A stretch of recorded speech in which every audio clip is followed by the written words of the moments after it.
you know when crops are ready to We're harvest? gonna have true leaves that come across. That little tiny true leaf is actually starting to pop out. Will start to get really, really woody through the stem, and you definitely don't want that. This is Andy Moosaw. He operates Fresh Source Farms in Havre de Grace, Maryland. It's one of the cleanest and most organized microgreens farms I've ever seen. In this video, he explains the art and science of knowing when to harvest microgreens to maximize nutrition, flavor, and profit. Let's have a listen. So how do you know when crops are ready to harvest? Yeah, so basically, for the most part, we're looking for when the true leaves are starting to come out. The cotyledon leaves are your two leaves that come out the first time, and then you're going to have true leaves that come across.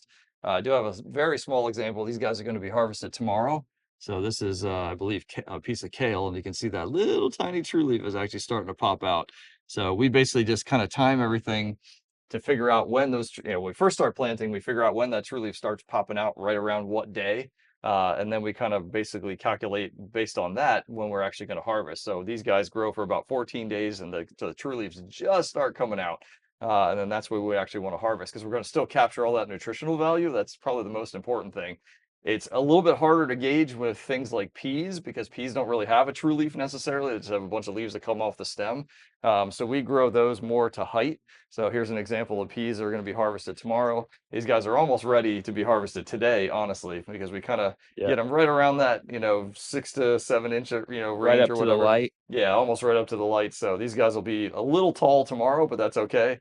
But as you can see, there's no actual true leaf on there. You just kind of get Yeah. leaves that pop off of each side. So it's not really easy to determine when it's supposed to be harvested. Up in another 2 days, these will start to get really, really woody through the stem, and you definitely don't want that if you can help it.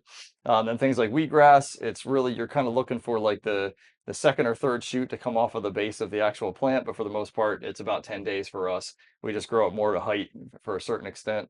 Most people don't seem to care, but the true leaves are really kind of our real big indicator as to when we want to start harvesting.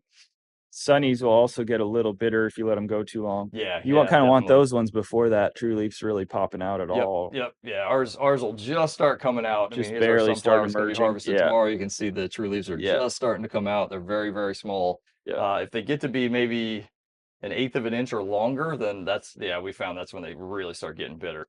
So yeah, that's kind of our uh, And our gauge. And in keeping in mind height, you have ones over Yep. here that, they would look cute on a plate, they'd look nice on a plate, but Yep. harvesting that would be a real pain in the butt. Oh yeah, yeah. And these guys wouldn't be harvested until next week, so Yep, they're scheduled a week out from today. yep, So yeah, but you're absolutely right. I mean, they would look really nice, but you're going to get almost no harvest weight out of that at all. I mean, yep, that may be an ounce and a half, if even that. If I let it grow for one more week, I'm getting 8 ounces out of that tray. So that's kind of part of it too. It's like if you have to wait all this additional time and you're only getting an extra 5 or 10% out of your actual harvest weight, it's not worth it at that point because it's just taking up valuable space on your shelves. And in a business where space matters across the board, it's really important to be able to manage that space for sure. Just a quick interruption. I wanted to let you guys know that Andy is teaching some courses with Microgreens Farmer right now, and I'll put those links below this video. We're also doing an awesome bundle special of 6 courses for the price of 1. So I hope you check that out and enjoy the rest of the video. So your 10-day grows are your ideal ones, especially when you're first getting started, because you can rotate your farm through so much faster.